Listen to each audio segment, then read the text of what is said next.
Bienvenidos a un nuevo capítulo del programa Más Conocimiento de Campus TV y la Dirección de Investigación de nuestra universidad. En esta sexta temporada hablaremos sobre el envejecimiento, sobre los adultos mayores. El 16% aproximadamente de la población chilena es adulto mayor, tiene sobre 60 años. En esta oportunidad, en este capítulo, hablaremos del aspecto de la calidad de vida de los adultos mayores, particularmente en sus aspectos psicológicos y en los aspectos económicos. Acompáñenos en esta oportunidad.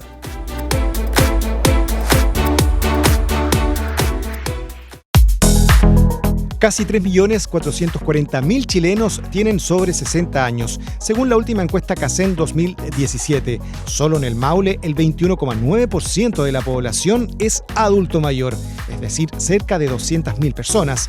La calidad de vida es fundamental en esta etapa. Importantes son los aspectos psicológicos que les permitan sentirse bien acompañados. Clave también el ámbito económico para enfrentar, por ejemplo, los costos de salud y las bajas pensiones. El 85% de quienes se jubilan reciben un promedio inferior o alrededor del monto del sueldo mínimo. Fundamentales aspectos para vivir mejor.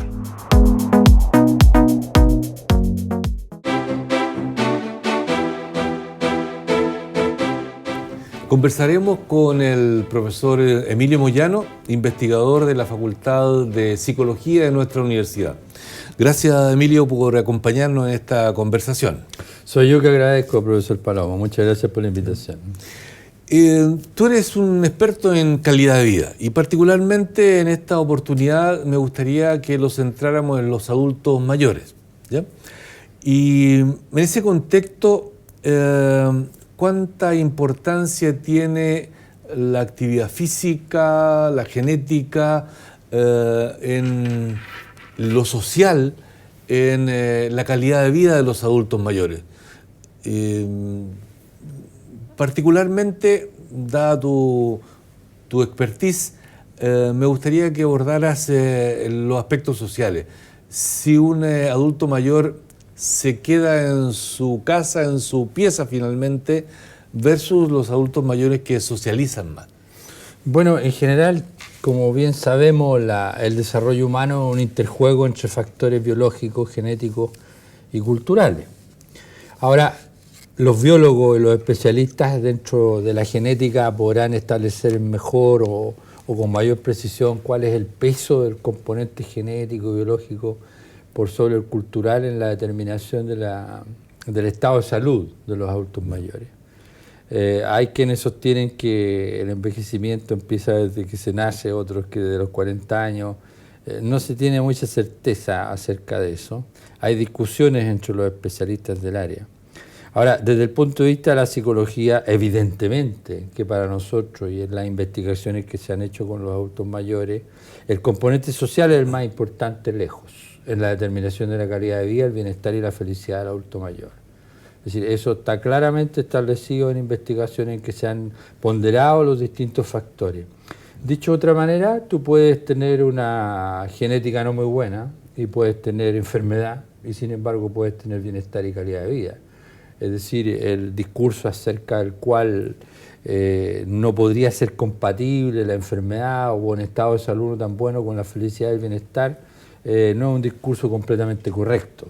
Se puede ser feliz estando enfermo, se puede tener buena calidad de vida aún teniendo enfermedades. Además, lo lógico es tener, por así decirlo, ciertos achaques, malestares o enfermedades acumuladas a lo largo de la vida en la adultez mayor. Por lo tanto, esa adultez mayor o vejez sin enfermedades o sin malestares es una utopía un poco, yo diría, maníaca de pensar que la vejez podría ser algo parecido a la juventud, digamos, que uno podría ser un viejo absolutamente activo y libre de enfermedades.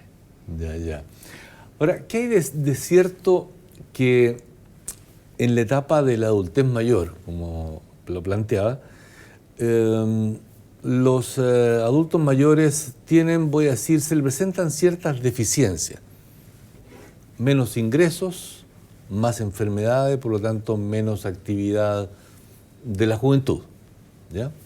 En ese contexto, este estereotipo más bien negativo, ¿es una verdad? ¿Afecta al adulto mayor? ¿Cómo puede salir adelante de ese estereotipo? Bueno, hay varias cuestiones. Una tiene que ver con cómo se aplican los estereotipos en una cultura y otra. Los estereotipos son básicamente creencias culturales. Y los estudios que tenemos en América Latina muestran que los estereotipos acerca de los adultos, como en Europa, son negativos. En América Latina básicamente están dados por el edadismo, ¿no es cierto? O sea, que la gente según la edad no puede hacer ciertas cosas, o no puede vestirse de cierta manera, o no debería gustarle ciertas cosas, o tener ciertas prácticas culturales. En Europa se han estudiado 7, en 20 países hay 7, diríamos, estereotipos o mitos acerca de la adultez mayor. Uno de ellos, por ejemplo, y que yo creo que nos concierne, nos está concerniendo cada vez más, es la idea de que los adultos mayores tienen una menor capacidad de trabajo. Cuestión que está desmentida por la realidad, digamos. O sea, exceptuando actividades físicas, en que si tú eres jornalero o obrero de la construcción, por cierto que vas a tener menos capacidad de trabajo y llega un momento en que estás imposibilitado probablemente de cargar pesos, construir, etcétera. Pero hoy día en que el mundo está altamente tecnificado, en que el tipo de trabajo es otro, y el trabajo cada vez ha devenido más mental que físico, eso es el mundo en general. El mundo va hacia el trabajo, en que el trabajo físico pesado lo harán cada vez más los robots, y el trabajo es básicamente mental. Se observa que los adultos mayores tienen igual o mejor capacidad de trabajo que los jóvenes, dada su experiencia. Por lo tanto, primer mito derribado. Segundo mito, el hecho de que darle trabajo a los viejos va a significar desempleo de los jóvenes. Tampoco es cierto. Es decir, la experiencia indica que es perfectamente compatible, porque más aún hay trabajos que los jóvenes no quisieran realizar y que los mayores sí, y recíprocamente, digamos. Agrega eso que en el caso de Chile hay miles de jóvenes que no quieren ni trabajar ni estudiar. El niní. El niní, o sea que no se quieren sumar a la fuerza laboral. Y sin embargo hay adultos mayores, y aquí enganchamos con lo que tú preguntabas al comienzo, que dada la insuficiencia terrible que tienen las pensiones, necesitan trabajar y están dispuestos a trabajar. Y la cultura y a veces el sistema normativo de nuestras instituciones, tradicionalmente atrasadas, dicen que obligan al adulto mayor a jubilarse en circunstancias que están perfectamente capacitados para trabajar. Eso evidentemente es una presión indeseable en la cultura, digamos. Y en los países más viejos se ha incorporado cada vez más y hay más facilidades para que gente mayor trabaje si lo desea. Ahora agregamos un cuarto punto que tiene que ver con nuestra realidad particular, que es el hecho de que el único mito positivo, el único estereotipo positivo que hay en estos estudios en Europa, en 20 países, es que la jubilación es felicidad. Y eso no se aplica a Chile. En Chile la jubilación no es felicidad, sobre todo si ha estado presionada, si ha sido una jubilación involuntaria, una presión por el sistema, por la organización de trabajo o por el sistema normativo, o por mala calidad laboral, mal ambiente laboral, que hace insostenible seguir trabajando. Entonces, claro, las pensiones en Chile son muy magras, son muy deficitarias, y el jubilado, el pensionado o el adulto mayor que se retira de la fuerza laboral sufre un deterioro muy importante, ¿no es cierto? Porque la promesa que se ha hecho añicos, la promesa de la AFP era que íbamos a jubilarnos con el 100 o al menos el 75% del sueldo que teníamos en actividad, y todos sabemos que eso no supera el 35%. Es decir, los adultos mayores sufren pobreza de ingresos, básicamente, pero también sufren pobreza multidimensional. Sobre eso me gustaría agregar algo. Ya. Esa pobreza multidimensional hace más vulnerable a los adultos mayores. Bueno, la pobreza es el principal de todos los estrés. Es decir, no hay estrés mayor que la pobreza. Y la pobreza en la adultez mayor, sin duda, que te afecta, diríamos, se potencia aún más el estrés que provoca, dado la vulnerabilidad que tiene el adulto mayor, de movilidad, de pérdida de la agudeza en los órganos de los sentidos, etcétera, etcétera. Ahora, en el caso particular de la región del Maule, a mí me gustaría destacar que nosotros tenemos más viejos que el resto del país. O sea, si en el país son alrededor de un 19% o 16%, según la última CACEN 2017 somos el 19,3% los adultos mayores. es decir, mujeres de más de 60 y hombres de más de 65, pero en la región del Maule eso alcanza 21, o sea, aquí hay más adultos mayores que en el resto del país. Y somos la segunda región en que hay más adultos mayores en la ruralidad.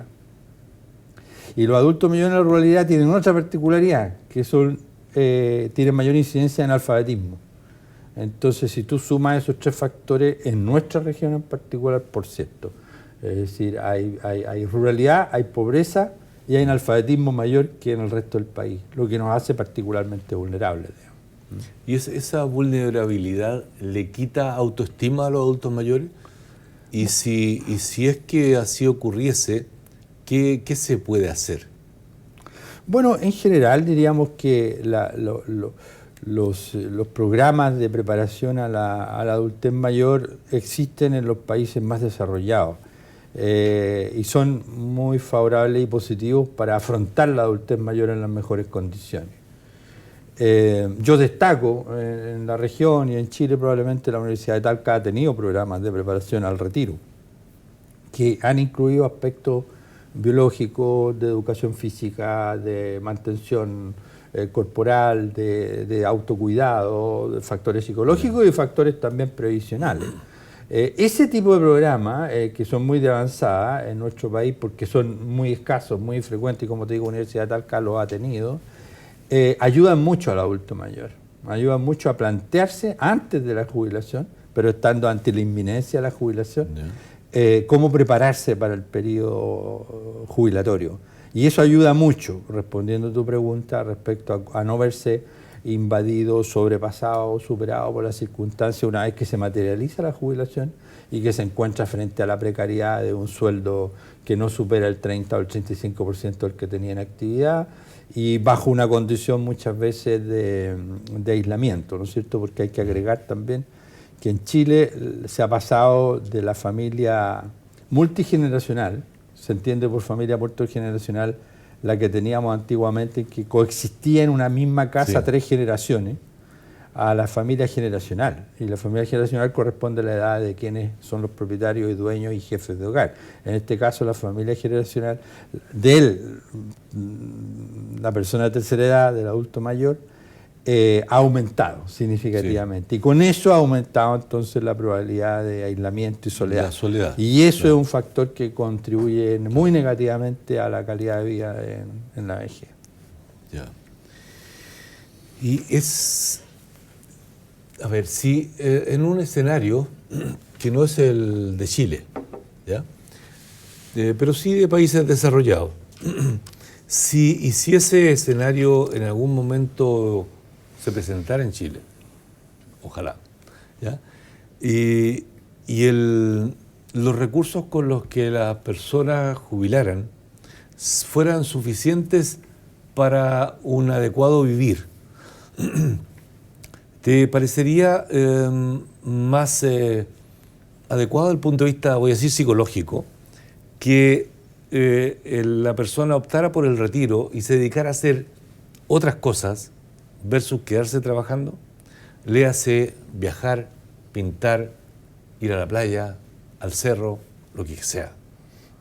Hacer otras actividades absolutamente distintas a la vida laboral. ¿Qué sería más sano? ¿Qué le podría dar más felicidad? ¿O es individual esa decisión? Bueno, yo creo que una sociedad que ofrece más oportunidades de desarrollo es una sociedad desarrollada. Lo he dicho en algunos artículos, ¿no es cierto? ¿Cuándo será desarrollado Chile? Cuando cada uno de sus ciudadanos tenga las posibilidades de desarrollo que quiera, ¿no? Eso es el desarrollo, es decir, tener las capacidades y el medio que te ofrezca, las oportunidades de desarrollarte como tú quieras, ¿no? Entonces, frente a esa libertad de desarrollo y opción de desarrollo están los caminos posibles que tú señalas. Yo deseo continuar trabajando y nada me expulsa de la fuerza laboral. Sociedad desarrollada, ¿no?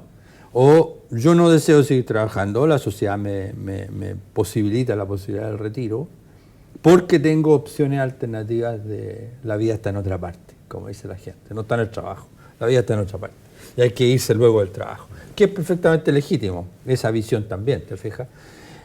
La duda que tengo frente a la pregunta, claro, es una situación hipotética, Pero en general Chile, como país dentro de la OCDE, es el que menos ocio practica. ¿Qué quiero decir con eso? Que no aprendemos a lo largo de nuestro desarrollo humano a practicar el ocio. Claro. Son pocas las personas que cultivan alguna actividad distinta al trabajo. En general adolecemos de trabajolismo, nos llevamos trabajo para la casa y hacemos más de lo mismo en nuestro tiempo libre, digamos. Entonces ocurre que no desarrollamos capacidades o no desarrollamos habilidades de cómo usar el ocio, de cómo usar el tiempo libre. Entonces cuando tú llegas a los 65 años y te jubilas, o a los 70, lo mismo, y tú dices, bueno, ¿y qué hago ahora? No, pero usted puede hacer tantas cosas. Es que yo no sé hacer esas cosas. Yo las dejé de hacer a los 20 años, dejé de jugar fútbol, básquetbol, judo, karate, qué sé yo. Dejé de hacer eso a los 25 años. Ya no lo sé hacer, ya no soy capaz de hacerlo. Por lo tanto, no puedes ejercer una actividad que sería completamente nueva, porque se hace muy difícil. Lo que no quiere decir que no puedas hacerlo, simplemente digo que en una cultura como la nuestra es muy difícil que la gente tenga esta expectativa gozosa de que ahora que me jubilo voy a practicar mis ocios, mis hobbies, porque no han sido practicados durante la vida. A diferencia de un país desarrollado, los países nórdicos, que trabajan de 8 a 4 de la tarde, 36 horas, 38 horas a la semana de trabajo, y a las 4 de la tarde tienes tiempo libre. Pero eso lo tuviste desde los 25 años. O sea, sabes qué hacer con tu tiempo libre. Es un aspecto importante. Claro, en cambio aquí no, tienes que educar para el ocio. Y eso no es fácil. No es imposible, pero no es fácil. Si pudieses entregar así algunos lineamientos, algunas ideas de cuáles son los factores que a tu juicio generan más felicidad en las personas y particularmente en los adultos mayores. Si pudiese incluso pensar, tú sabes, existe el Servicio Nacional del Adulto Mayor, el CENAMA. Ellos tienen ciertos programas, no sé si los conoce, algunos de los que ellos tienen, algunas sugerencias que apunten al concepto de calidad de vida, felicidad del adulto mayor, un poco con los recursos que tenemos. Claro. No somos Alemania, ni somos Italia, ¿verdad? Somos Chile. ¿Ya? Bueno, yo diría que hay varias cuestiones acerca de esto, que son de carácter psicosocial, psicológico, también de salud y también son filosóficas. También son cuestiones filosóficas. No. ¿A qué me refiero? Empezaré por la filosofía. No. Cuando hablamos de los estereotipos acerca de la vejez, por ejemplo, del adulto mayor, también se puede imponer desde la academia o desde los expertos la idea que la juventud tiene que ser, la vejez tiene que ser activa. Envejecimiento exitoso, trote, juegue, baile, zumba, no sé qué. Eso es un estereotipo más que coarta la libertad del adulto mayor, porque genera expectativa. O sea que si yo no soy un adulto que bailo zumba, un adulto mayor que bailo zumba, estoy mal. Estoy viendo mal la vejez. No soy como los demás que se espera. El estereotipo es la expectativa, es la creencia expectativa. Y eso es un pie forzado para el adulto mayor. Entonces, primera cosa, diría yo, no generemos expectativas. Esto de que, por favor, usted viva más años, entonces no fume, no consuma alcohol, no consuma tanta grasa. Oiga, tengo 75 años, déjeme vivir tranquilo, por favor. Además, si usted tiene la genética de la longevidad, se ha observado en la investigación científica que quienes tienen longevidad fuman, consumen alcohol, consumen grasas, no hay problema. Tienen la genética de la longevidad. Entonces, te fijas, doctor Palomo, que hay una cuestión filosófica respecto a esto. ¿Con qué derecho tú puedes ejercer como experto en vejez, en adulto mayor, en envejecimiento, etcétera? Impones un criterio sanitario a adulto mayor cuando el sujeto, por ejemplo, bien pudiera estar beneficiado del gen de la longevidad y por lo tanto tener pleno derecho a ejercer las actividades que mejor le parezcan, que le produzcan bienestar. La cultura atrasada que hace que en los hogares de ancianos separen a hombres y mujeres, bueno, no tienen derecho a la sexualidad los adultos mayores. ¿Por qué tienen que separarlo? la sexualidad existe en la adultez mayor y hay muchos adultos que siguen siendo activos sexualmente, pero sobre todo existe la intimidad en la adultez mayor, el hecho de dormir abrazados con tu pareja, no necesariamente tener intercurso sexual, pero sí tener intimidad. Entonces, el estereotipo puede decirte, no, ¿cómo es posible? No hay sexualidad en la vejez, separemos a adultos mayores, hombres y mujeres. Es propio de una cultura autoritaria que impone algo que es indebido. Entonces yo diría, ¿qué factores hacen feliz a los adultos mayores? Primero, lo que más sistemáticamente se ha probado son los factores sociales. Es decir, proveerle las posibilidades de interacción social. Proveer las capacidades. Y eso, perdona, con el Senama significa tan sencillo como el hecho de reunirse y realizar actividades en conjunto, que pueden ser animaciones sociales, que los adultos mayores valorizan incluso más que actividades propiamente sanitarias, de que mueva el pie para allá, mueva la pierna para allá, haga el ejercicio X, que son muy bienvenidos, por cierto, está muy bien, mantiene el estado físico, etcétera, ¿no? Pero lo que más importa es la actividad social alrededor de eso. Es decir, el adulto mayor, más que ir por la clase de gimnasia, que bien le hace, va porque hay una posibilidad de interacción social. ¿Ah? Entonces, ese es el valor de muchas de las actividades que la gente desarrollamos, el valor de la interacción social. Y eso sistemáticamente en todas las culturas se ha visto que es lo más beneficioso para el bienestar. Entonces yo diría, Senama, que puede hacer más actividades sociales culturales dirigidas por personas que les interese la animación social, que pueden ser psicólogos, pero también pueden ser profesores de educación física alrededor de actividades sociales, no son bajo el pretexto de actividades físicas, porque lo más importante es la actividad social. Ahora, el pretexto puede ser los ejercicios, el pretexto puede ser otra cosa, pero lo más importante es la actividad social. Ahora, que no se transforme esto tampoco en una imposición, que serían las teorías del envejecimiento exitoso y las teorías de la actividad, ¿no es cierto? De un adulto mayor que siempre tenga que estar en movimiento. Porque la psicología enseña que hay mucho del adultez mayor que es cada vez más contemplación. Es decir, el adulto mayor tiene derecho a decir, oiga, no me mueva, no quiero hacer ejercicio. Quiero tomar mi whisky, fumar mi cigarro, tomar mi copa de vino, estar aquí mirando a los pájaros. No me interesa caminar ni hacer ejercicio físico, me interesa la contemplación, me interesa la lectura, y está en su derecho. Luego, a lo que respondió tu pregunta, creo que la ciencia psicológica ha provisto sistemáticamente del componente social como el principal componente, sobre otros, salud, estado físico, etcétera, como determinante de la calidad de vida, el bienestar y la felicidad de los adultos mayores. Y eso, ahora, eso significa, junto al elemento filosófico, respetar lo que el adulto mayor quiere hacer. Y eso tiene que ver también con combatir el estereotipo de yo sé lo que es bueno para usted, que en el fondo es un modelo autoritario médico, ¿no? Yo soy el que determino lo que es bueno para usted. Bueno, pero si usted no tiene derecho a determinar qué es lo bueno para mí. Si yo tengo 75, 80 años, déjeme fumar un 10 cigarros si quiero, se me voy a morir. Déjeme disfrutar la vida. Déjeme tomar mi whisky o mi vino si quiero. Es parte de mi libertad personal. Entonces, te fijas que hay elementos filosóficos también envueltos en esto y que no tenemos por qué seguir sujetos en la adultez mayor a un modelo médico autoritario de salud y enfermedad. Y en esa relación social que la considera fundamental, pongo la relación familiar, relación social extrafamiliar. Ambas son importantes, una es más importante que otra.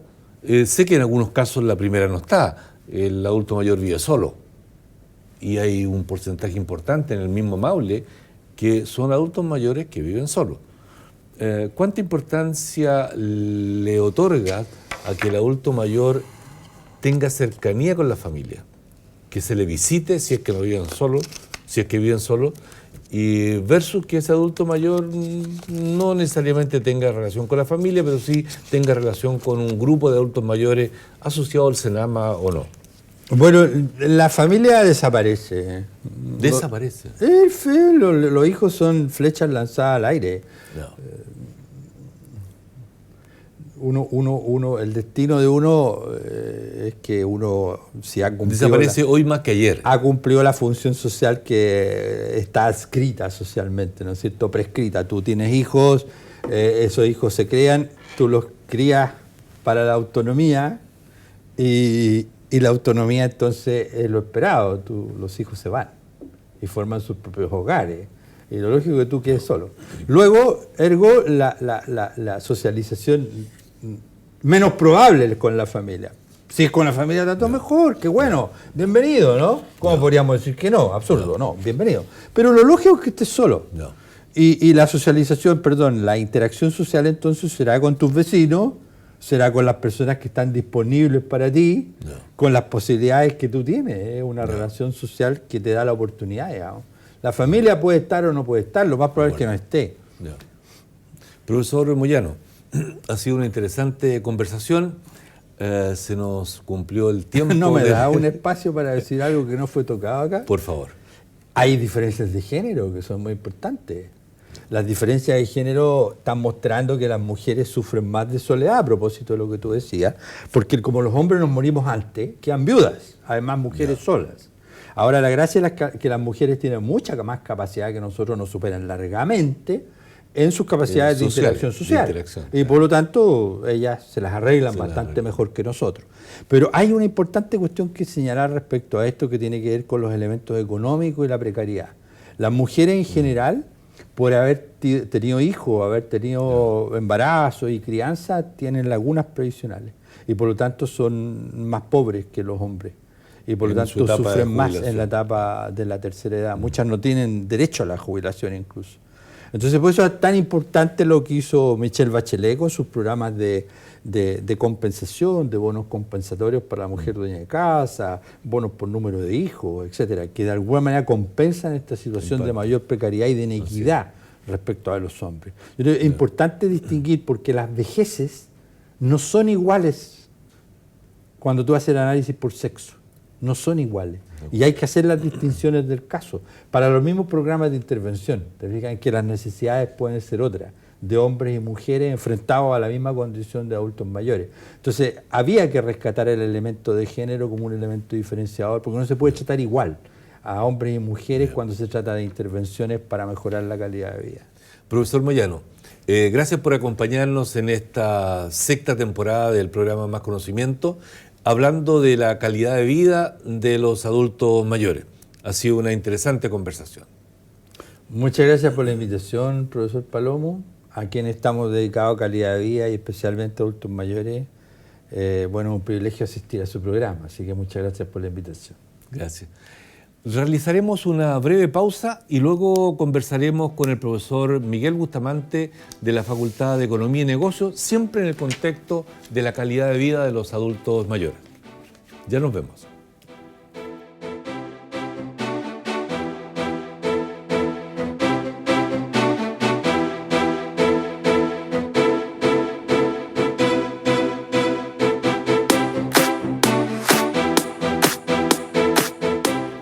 En este segundo bloque del programa, en Más Conocimiento, vamos a conversar con el profesor Miguel Bustamante, economista de la Facultad de Economía y Negocios de nuestra universidad. Gracias, Miguel, por aceptar nuestra invitación. Gracias, Iván, por invitarme en esta conversación. Tú has estudiado, al menos en los últimos años, el ámbito de los adultos mayores, calidad de vida, la felicidad, y con un componente, por cierto, por tu especialidad desde el punto de vista económico. Pero antes de entrar al ámbito económico, me gustaría que abordáramos un poco el tema de la fragilidad de los adultos mayores. Primero, ¿qué elementos, algunos al menos, definen fragilidad de los adultos mayores? Bien, hay una mirada, yo diría, macro y micro de la fragilidad. La fragilidad es un proceso natural, consustancial a la evolución de las personas. Desde que somos jóvenes, si no me equivoco, desde los 30 años ya comenzamos a comenzar a la fase de fragilidad. Sin embargo, esta se expresa dependiendo de las condiciones. La fragilidad tiene que ver con la capacidad de movilidad, de locomoción, de transporte autónomo de la persona. Y eso obviamente se expresa en la medida que las condiciones del ambiente le generan al adulto mayor alguna dificultad. Por ejemplo, escalinatas en mal estado, calles, veredas en mal estado, bajadas a la calle, subidas de la calle, que también son muy altas, etcétera, generan que la fragilidad, que es natural y es natural a lo largo del tiempo, se manifiesta en la persona. Pero también hay una fragilidad endógena. Yo estuve viendo hace poco rato estudios de la sangre, y la sangre genera impactos en la percepción que tienen las personas. En la medida que los flujos evolucionan bien, en unos estudios de CATS que estuve viendo, la persona se manifiesta, se expresa correctamente, tiene habilidad cognitiva, tiene comprensión de mundo, etc. Por lo tanto, la fragilidad, siendo un hecho natural, tiene esos dos componentes externos e internos, endógenos y exógenos, que se van expresando a lo largo del tiempo. Entiendo que existen varias escalas en realidad de fragilidad. En un estudio en el que tú participaste, que es la escala de Fried, de fragilidad, se encontró en la región del Maule del orden del 24% de los adultos mayores eran frágiles. Un poco más en las mujeres, pero frágiles. ¿Y qué riesgos, a tu juicio, enfrentan las personas más frágiles? Algo ya esbozaste en la primera respuesta. Sí, en el caso de los adultos mayores... Perdona, sí. Esto comparándolo con los no frágiles. Claro. Porque hay adultos mayores Sí. a la misma edad, del mismo sexo, Claro. y uno es frágil y el otro no. Claro. El frágil de alguna manera se enfrenta a situaciones o condiciones del ambiente que expresan su fragilidad. Ese 24% detectado además está asociado con otras variables de contexto que lo condicionan. Por ejemplo, la fragilidad implica la imposibilidad de lograr autonomía de la persona. Hay un estudio que hicimos en ese análisis de fragilidad de las condiciones de expresión humana dentro del hogar. O sea, cómo la persona se moviliza, por ejemplo, en términos de alimentación, vestuario, vivienda, baño, dentro del hogar. Yeah. La fragilidad de alguna manera se manifiesta ahí, porque si el baño no es adecuado, si no tiene la altura suficiente, si es de los antiguos baños que tienen, sí. ¿Ya? Entonces la fragilidad se manifiesta.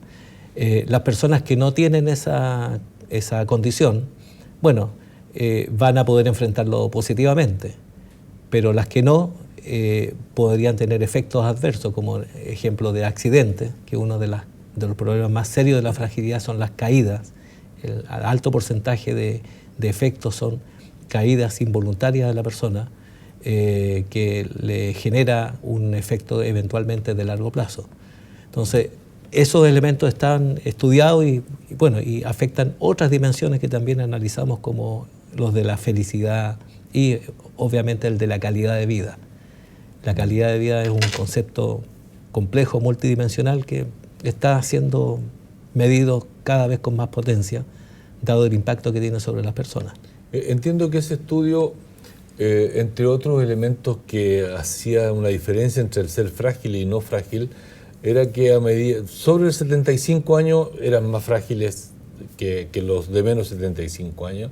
Las mujeres también tenían más tenían más posibilidades de fragilidad, y el nivel, voy a decir, educacional también. Es decir, que los que tenían acceso a mayor educación, sobre 8 años de educación, tenían menos posibilidades de ser frágiles. De alguna manera, ese nivel sociocultural, socioeconómico, en la medida que hay menos nivel de esa escala, parecía ser que hay más posibilidades de ser frágil. ¿Sí? ¿De qué manera podría el nivel socioeconómico influir en la fragilidad? Sí. A ver, voy a partir de un concepto previo, que es calidad de vida. La calidad de vida es un concepto amplio, multidimensional, que se analiza a varios niveles. Se analiza a nivel de la sociedad, por ejemplo. Las sociedades, en la medida que se desarrollan, van logrando mejor calidad de vida para su gente. Se analiza también a nivel de la comunidad local. El barrio, el sector donde yo vivo, ahí también hay condiciones que en este caso le corresponden a las municipalidades proveer las condiciones adecuadas para esa calidad de vida. Se analiza también a nivel de la familia. al interior de la familia hay también calidad de vida, que tiene que ver con la presencia de los hijos y la familia que acompaña a los adultos mayores. Y finalmente se analiza la calidad de vida a nivel del individuo. Y el individuo lo expresa de dos maneras, a nivel físico y mental. Y ahí entra la parte de educación que tú mencionas. Efectivamente, la persona que tiene más desarrollo intelectual, que tiene mejor nivel de educación, tiene una capacidad de comprensión del mundo y de ajustarse a la dinámica de cambio del mundo mejor que la que no tiene una buena capacidad mental o tiene menos educación. Y eso de alguna manera indica de que la persona más habilitada en esta última fase mental e intelectual mejora sus capacidades de adecuación o de ajuste. Digamos que la congruencia del individuo con el entorno o con el medio en el cual vive es mayor cuando la educación es superior. Mientras mayor educación tenga, mejor adecuación tiene la persona. El ajuste, la congruencia entre cómo hace su vida y el contexto en el cual se mueve es mucho mayor cuando la persona tiene mejor nivel de educación. Y desde el punto de vista económico también, porque la calidad de vida tiene que ver también con la disposición de bienes en el hogar. Y ahí en uno de los estudios que hicimos aparecía un listado de 10 bienes que la familia debería tener. Refrigerador, cocina, calefacción, etc. Bueno, las personas en Chile en general tienen todas esas cosas, pero aquellos que no la tienen, o porque no se educaron bien, no alcanzaron a desarrollarse, finalmente algunos de esos bienes les faltan, se genera una matriz compleja, en que por un lado están los ingresos y por otro lado están los bienes disponibles.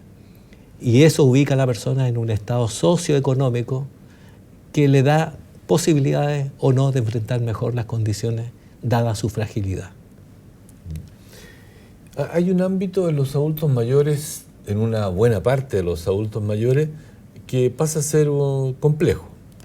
El adulto mayor, cuando jubila, tiene menores ingresos. Es situación chilena, no europea. La situación chilena tiene significativamente menos ingresos. Y por otro lado, tiene gastos que antes no tenía. Hay más fármacos, más consultas médicas dentro del ámbito de la salud. ¿Qué recomendación se le podría dar a los adultos mayores para administrar esa, me permito llamarle, microeconomía, esa economía casera, digamos? Sí.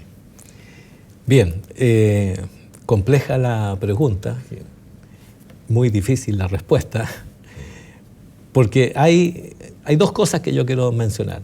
Hay una condición que llamaríamos de hechos consumados, o sea, hay mucha gente que no tiene ingresos suficientes.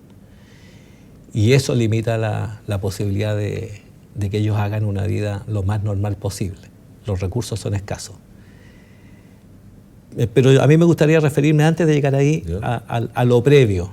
O sea, el hecho de que ahora haya personas con ingresos escasos, limitados, en algunos casos insuficientes, es porque ha habido un periodo previo, que es la época laboral, la época prelaboral, la época previa a la jubilación, en que las condiciones no le permitieron a la persona generar los recursos suficientes para acumular en su fondo y poder tener jubilación adecuada.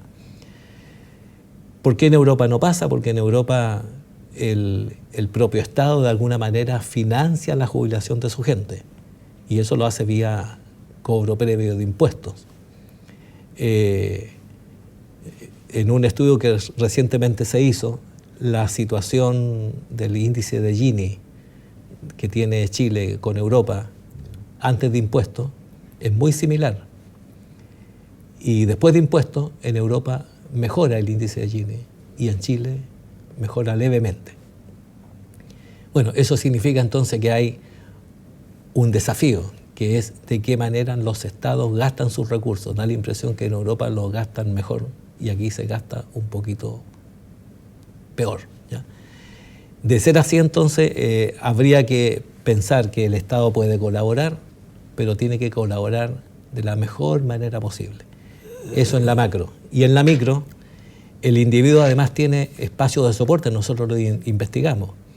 El adulto mayor no vive solo, está acompañado de la familia. Normalmente alguna hija o hijo mayor... Pero hay un porcentaje, sí, voy a decir no menor, de sí, adultos mayores que viven solos. Que viven solos. Sí.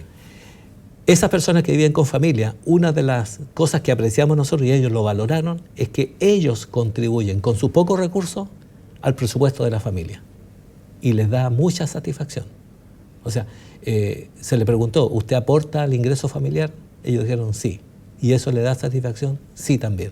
O sea, la persona tiene escasos recursos, pero aporta con sus escasos recursos al ingreso de la familia. Los que viven solos están en dificultad. Entonces ahí hay que establecer mecanismos de soporte externo. El sistema tendría que colaborar. Y una de las ideas que yo creo que debería es poner al individuo en el centro y los distintos organismos asociados, vinculados al adulto mayor, apoyarlo en la medida de lo que corresponda para que haga una mejor vida. Ahora, lo simple sería que la persona racionalice sus recursos, que gaste adecuadamente, que haga un listado de bienes, que vea cómo los va insumiendo, si puede generar algún ingreso adicional que lo pueda hacer en la medida que tenga la oportunidad. No sé si habrán tantas oportunidades para el adulto mayor, pero de haber oportunidades la persona eventualmente podría generar algún ingreso extra, que sería un camino. Y la otra simplemente es organizar bien sus gastos, identificando gastos fijos y variables para poder utilizar sus fondos. Coincide, de hecho tú ya lo has dicho, hay una cierta cantidad que no es menor de adultos mayores que tiene ingresos insuficientes Sí. para abordar el día a día. Sí. Y a propósito de que en estos tiempos es una de las demandas sociales, ¿tú ves solución en el mediano o largo plazo al tema de las pensiones? Bueno, las pensiones tienen esta secuencia que la pensión es un recurso que acumula el individuo. En el caso de Chile, cada persona acumula sus fondos y lo hace a lo largo de la vida laboral. Si la persona tiene la opción de trabajar a lo largo de toda su vida y cotizar cada mes durante los 40 años en promedio que trabaja la persona, podrá acumular un fondo interesante. Pero el tema no es menor, porque la persona cotiza sobre el ingreso, un ingreso imponible que tiene topes. Ahí hay una paradoja. Personas que ganan mucho dinero finalmente cotizan por el tope. Y el tope es 1 millón y algo, 1,5 millones, una cosa así. Por lo tanto, su ingreso promedio final en jubilación va a ser el 70% de ese 1,5 millones. Aunque yo gane 5, cotizo por 1,5 millones, no cotizo por el total. Por eso, sabiendo que el sistema funciona así, hay que acompañar ese ahorro que es natural, legal, que a uno se le aplique la tasa del 10%, sobre ese monto tope, cotizar adicionalmente para incrementar el fondo. Y eso es de largo plazo. O sea, habría que hacer todo un trabajo personal, saber muy bien cómo funciona el sistema para acumular esos recursos. Lo otro que pasa también, y que mucha gente lo hace así por preferencia de consumo de corto plazo, es que prefieren cotizar por menos y tener un líquido más alto. Ellos dicen, prefiero el consumo inmediato, y ya veremos cómo lo hago para el consumo futuro. Claro. Y claro, esas personas mientras son jóvenes la pasan bien, porque tienen recursos disponibles mes a mes, y cotizan un poco porque el futuro no es tema. El problema es que para la sociedad el futuro de esos adultos mayores son un tema, y es lo que termina pasando ahora. El sistema antiguo que nosotros tuvimos tenía también jubilaciones muy bajas, pero como era natural al sistema que las jubilaciones fueran bajas, entonces no era problema, era lo natural. Las personas podían jubilar hasta con 20 años de trabajo, pero el monto que le daba de jubilaciones era muy pequeñito en el sector público. 20 años laborales ya podían jubilar, y el fondo que tenían se distribuía, y punto. Y el Estado ponía un poco más. Bueno, entonces, ante eso, yo creo que hay que hacer un análisis de inmediato, de corto plazo, de mediano y de largo plazo. En el corto plazo, yo creo que la tarea está en el Estado. El Estado tiene que aportar algunos recursos para resolver el problema a corto plazo, porque las personas ya hicieron su vida, ya no tienen recursos acumulados o acumularon de manera insuficiente. Por varias causas, porque no trabajaron todos los meses del año, etc. estamos entrando en un tema, pero hago esta última pregunta sobre el tema y volvemos un poco al cauce, ¿ya? Que el Estado tiene que apoyar, pero el Estado tiene una caja limitada. Así es. ¿Ya? En los países más desarrollados, a las empresas que son de mucho mayor recurso, tienen impuestos para que la caja del Estado sea mejor, para así contribuir al bienestar de la población que tiene menos ingresos. El impuesto a las empresas de mayor vuelo es mayor. ¿Por qué crees que acá en Chile eso no ocurre? ¿O crees que debería hacerse? Sí. Bueno, hace unos días en la facultad tuvimos un tema de análisis a propósito de los recursos del Estado, de los impuestos y de la parte tributaria. Los expertos ahí nos mostraron cómo funcionaban las cifras para ver cómo se aplicaban los impuestos. Y el tema no es menor, porque a nivel internacional los países europeos tienen bases a las cuales se le aplican los tributos distintas a las bases que tenemos en Chile. O sea, el ingreso tributable en Europa es distinto al ingreso tributable en Chile. Puede que la tasa sea 25% en Chile, 25% en Europa, pero la base sobre la cual se aplica es distinta. Aquí en Chile existe un sistema que se llaman de exenciones. De hecho, todos nosotros como personas tenemos un impuesto a la renta de cada mes, se nos aplica el impuesto y tenemos exenciones, que son la misma tabla de impuestos nos aplica a cada uno de nosotros. Nosotros no nos damos ni cuenta, pero se aplica. Las empresas lo mismo. Entonces, el tema de tasas de impositivas de los países no se compara simplemente tasa por tasa, tiene que ver con la base tributable que tiene cada país. Pero independientemente de eso, sí, en términos así absolutos, sí, pareciera ser que en Chile las grandes empresas, por eso de las bases y todo esto indica, pagaran menos impuestos que en Europa. En Chile, y voy a mencionar algo, en Chile las empresas pagan a cuenta de las personas que son sus propietarios. Y eso es un tema súper técnico. Es decir, la empresa genera esos ingresos, hace sus ganancias, distribuye las ganancias a los dueños reciben parte de su ganancia y declaran. Al momento de que los dueños declaran sus ganancias en las empresas en las cuales participan, ellos pagan sus impuestos, pero dan como pago previo el pago de impuestos de la empresa. Se llama crédito al impuesto. Bien. Entonces, eso significa que en definitiva, y por ponerlo en simple, daría la impresión que las empresas no pagan, porque quienes pagan en definitiva son las personas. Bien. Aparentemente nos habíamos desviado el camino, pero claro, no, eso tiene que ver porque los impuestos tienen que ver con recursos que podrían influir en un mejor bienestar de los adultos mayores, de menores ingresos, en definitiva. En la región del Maule, a propósito de adultos mayores, en la región del Maule tiene una alta ruralidad. ¿Cómo es la calidad de vida o algún indicador de calidad de vida o felicidad en adultos mayores rurales versus urbanos? ¿Hay alguna diferencia? Bueno, los estudios no muestran diferencias significativas, porque la calidad de vida es una percepción individual, subjetiva que hace la persona de su vida. Así, por ejemplo, uno puede vivir en un sistema estructurado, muy regulado y puede ser feliz, o en un sistema espontáneo, abierto y libre y también llegar a ser feliz. Ahora, ¿cómo valora el individuo esa calidad de vida en términos de felicidad? Es una cuestión particular, muy singular de cada individuo. De hecho, por eso los estudios que nosotros hicimos cuando aplicamos el cuestionario de felicidad, con las preguntas, que son pocas preguntas, las personas tanto a nivel rural como urbana expresaron grado de felicidad. Había diferencias, pero que no eran estadísticamente significativas. O sea, podríamos decir que en promedio la gente adulta mayor del campo tiene más baja calidad de vida que la rural, que la urbana.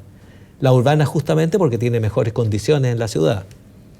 Pero también la ciudad ofrece alguna amenaza que en el campo no están para los adultos mayores. Entonces, cuando la persona se le pregunta y valora, bueno, su respuesta es levemente distinta, pero no es estadísticamente significativa. Profesor, vamos acercándonos hacia el final de este bloque. Me gustaría, voy a hacer varias preguntas así de un sí, un no, o alguna respuesta muy breve.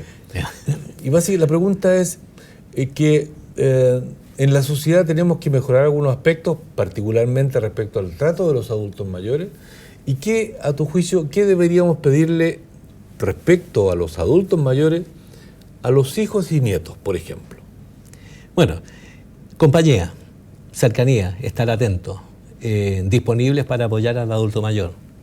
Pero ahí hay paradojas también. ¿Ya? Nosotros estudiamos que cuando se le consultó al adulto mayor sobre la presencia de sus hijos, ellos estaban felices. Sobre la presencia de los nietos, estaban más felices.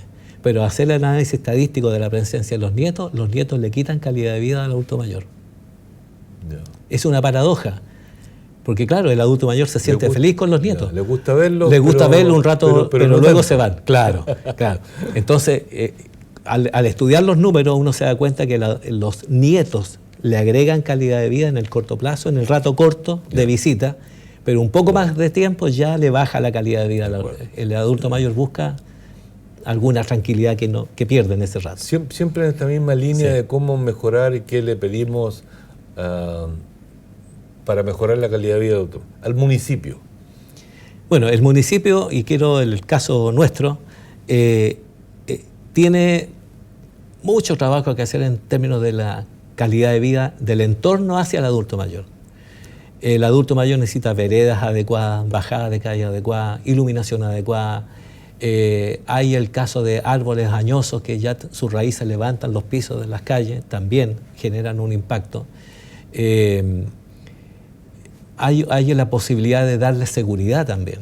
Yo no sé si eso se estará estudiando, pero la seguridad en términos de que no le vayan a hacer daño al adulto mayor, que lo asalten, que le hagan alguna cosa, esa seguridad es clave. Entonces, los municipios tienen un rol ahí que jugar, escuchar lo que el adulto mayor está requiriendo. Y finalmente, a los adultos y jóvenes no parientes. Es decir, ese que está en la calle, que pasa el adulto mayor, ¿qué le debemos pedir a esos adultos y jóvenes respecto al adulto mayor? Bueno, primero un tema de justicia y equidad. En una de mis clases, que es de responsabilidad social empresarial, que me toca dictar, yo le hablo a los estudiantes sobre la responsabilidad social que tenemos todos nosotros respecto a todos los demás. Nuestra autonomía funciona hasta que toca con el espacio de autonomía del otro. Cada uno de nosotros tiene un ciclo de vida que va a cumplir. Entonces, esa gente adulta, jóvenes, distinto al adulto mayor, que no es necesariamente de la familia del adulto mayor, tenemos que tener conciencia que vamos en el mismo camino. Y por lo tanto, el respeto por el otro, el anticiparnos a que el trato que le tengamos que dar a esas personas sea el mismo que nos gustaría tener a nosotros a futuro, es un tema de justicia y equidad. A cada uno de nosotros nos va a tocar en su momento. Y por lo tanto, hacernos cargo de eso desde ahora es una buena receta para comportarnos. Profesor Bustamante, gracias por acompañarnos en este capítulo de Más Conocimiento, en esta 6ª temporada que la estamos dedicando al adulto mayor. Gracias, Iván, por la invitación y la oportunidad de conversar de estos temas contigo. Estimados telespectadores, durante este capítulo hemos conversado sobre la calidad de vida del adulto mayor, aspectos psicológicos, aspectos económicos y un poco del todo el ambiente que rodea a las personas mayores. Gracias a ustedes por acompañarnos y les esperamos en una próxima oportunidad. Hasta pronto.